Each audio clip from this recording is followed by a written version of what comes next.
नमस्कार साथियों। आज हम उस शख्सियत की बात कर रहे हैं जिन्होंने सरपंच से लेकर राजस्थान के मुख्यमंत्री पद तक का असाधारण सफर तय किया। हाँ, हम बात कर रहे हैं राजस्थान के मुख्यमंत्री भजनलाल शर्मा की। साथ ही उनका जीवन संघर्ष, सादगी और संगठन की ताकत का प्रतीक है। प्रधानमंत्री नरेंद्र मोदी की तरह ही भजनलाल शर्मा ने भी साधारण परिस्थितियों से शुरुआत की। जहां प्रधानमंत्री मोदी कभी चाय बेचा करते थे, वहीं मुख्यमंत्री भजनलाल शर्मा ने भी अपने शुरुआती जीवन में दूध बेचने जैसा काम किया। आइए जानते हैं एक किसान परिवार के बेटे ने कैसे बाइक से राजनीतिक सफर तय किया और शिखर तक पहुंचे। साधारण परिवार में जन्मे भजनलाल शर्मा ने चुनौतीपूर्ण हालात में पढ़ाई के साथ बाइक से राजनीति में सरपंच से लेकर मुख्यमंत्री पद तक का सफर तय किया। प्रधानमंत्री नरेंद्र मोदी अपने संघर्ष के दिनों में चाय बेचा करते थे। ऐसे ही राजस्थान के मुख्यमंत्री भजनलाल शर्मा भी किसी समय दूध बेचा करते थे। उनका जीवन कृषि से ही शुरू हुआ। हालांकि सब इतना आसान नहीं था, लेकिन संगठन में हमेशा मजबूत पकड़ रखने का फायदा उन्हें ऊंचाइयां छूने में मिलता रहा। यही कारण था कि वे प्रदेश महामंत्री बने रहे। 4 भाई बहनों में तीसरे नंबर के भजनलाल पिता के कृषि कार्य में हाथ बटाते थे। वे पिता किशन स्वरूप शर्मा के इकलौते पुत्र हैं। भजनलाल शर्मा का पैतृक गांव नदबई विधानसभा क्षेत्र का अटारी है। उनका राजनीतिक सफर वर्ष 2000 में सरपंच पद से शुरू हुआ। वर्ष 2003 में नदबई विधानसभा से ही उन्होंने चुनाव लड़ा, लेकिन उसमें उन्हें हार का सामना करना पड़ा। उनके करीबी बताते हैं कि भजनलाल साधारण परिवार से निकले हैं। गांव में कृषि कार्य पर निर्भर रहे, कुछ समय दूध बेचने का कार्य भी किया। वो बताते हैं कि गांव में निकलने के बाद वे भरतपुर में रिश्तेदार रामेश्वर ठेकेदार के यहाँ कृष्णा नगर हाउसिंग बोर्ड स्थित आवास पर किराए पर रहा करते थे, जहां उन्होंने कुछ समय से गौ पालन किया था और इससे वे दूध बेचा करते थे। नदबई क्षेत्र के गांव अटारी निवासी कृषक किशन स्वरूप शर्मा के घर में 15 दिसंबर 1968 को जन्म लिए भजनलाल का जीवन भी गरीबी में रहा, जिसके चलते गांव के ही राजकीय प्राथमिक विद्यालय में कक्षा 5 में अध्ययन करने के बाद गांव बछामदी के राजकीय माध्यमिक विद्यालय में प्रवेश लिया। कक्षा 9 में नदबई राजकीय सीनियर माध्यमिक विद्यालय में प्रवेश लिया, जहां भजनलाल शर्मा ने 1984 में 10वीं व 1986 में 12वीं शिक्षा पास की। बाद में 1989 में भरतपुर महाराजा श्री जया महाविद्यालय में स्नातक किया और 1993 में राजस्थान विश्वविद्यालय से नॉन कॉलेज स्टूडेंट रहते हुए राजनीतिक शास्त्र से पोस्ट ग्रेजुएट की शिक्षा प्राप्त की।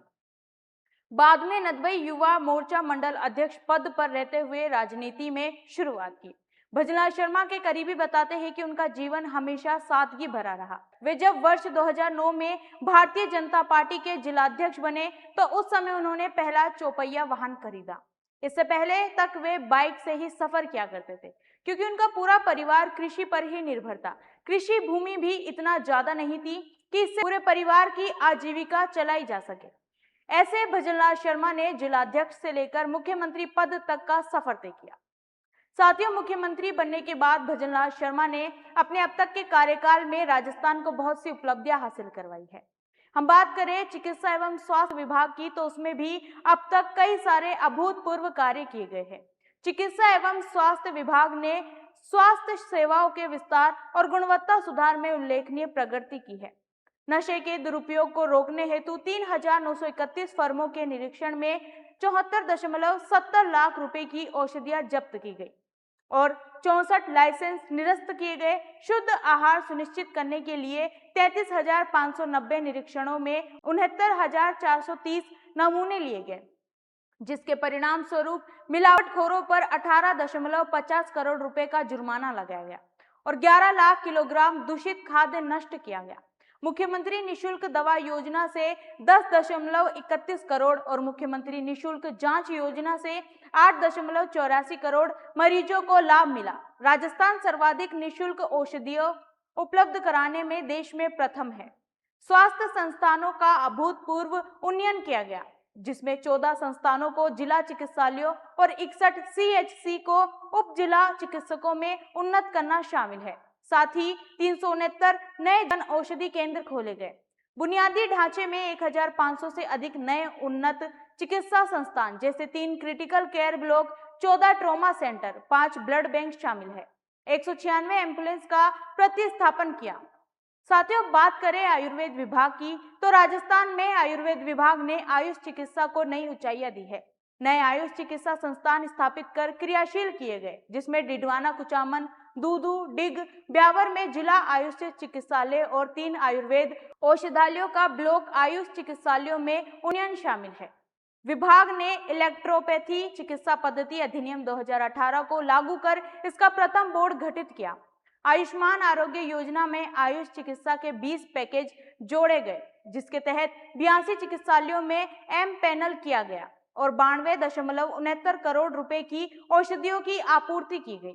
11वें अंतर्राष्ट्रीय योग दिवस पर एक पृथ्वी एक स्वास्थ्य के लिए योग थीम के तहत 138.22 लाख प्रतिभागियों ने योग किया, जिससे राजस्थान ने संपूर्ण भारत में प्रथम स्थान हासिल किया। औषधियों की प्रभावी निगरानी के लिए drug inventory management system application तैयार किया गया। इसके अतिरिक्त 50 आयुष्मान आरोग्य मंदिरों को NABH से सर्टिफिकेशन प्राप्त हुआ, जो गुणवत्ता के प्रति विभाग की प्रतिबद्धता को दर्शाता है। साथियों, संघर्ष, सादगी और सुशासन की मिसाल मुख्यमंत्री भजनलाल, और आज हम उनके जन्मदिन पर उनके इस असाधारण सफर और स्वास्थ्य के क्षेत्र में उनके शानदार कार्यों को सलाम करते हैं और ये उम्मीद करते हैं कि आने वाले समय में राजस्थान इसी तरह प्रगति करता रहेगा। हम फिर मिलेंगे ऐसे एक नई अपडेट के साथ। तब तक के लिए नमस्कार।